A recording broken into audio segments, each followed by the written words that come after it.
There was a time when the world was heavy with anticipation for COVID vaccines and boosters, to the point where desperate consumers were lining up for their chance for an inoculation that was tantamount for many to a get out of quarantine free card.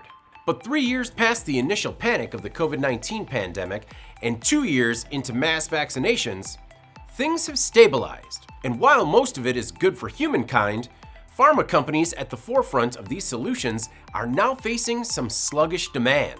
One of these is Pfizer, a vaccine pioneer who is now making some tough decisions during a time period, as Forbes aptly says, where, quote, the world moved on.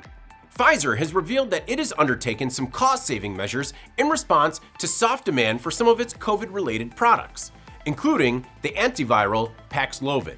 Millions in inventory write-offs also added to the pressure that resulted in Pfizer confirming it would be exploring $3.5 billion in cost-saving measures. For one, the Vermont-based company has confirmed that it'll be shutting down its Peapack, New Jersey facility in 2024.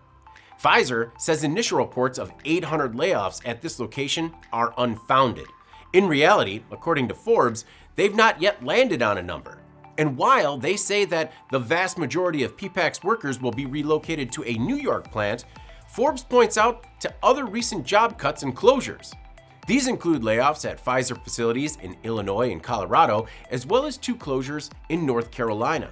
And the drag is squarely pinned on the decline of COVID-related products. As Forbes points out, COVID products aside, the company's recent revenue reports showed a 10% gain for the quarter. Though, notably, shares are down some 40% so far in 2023. I'm David Manti. This is Manufacturing Now.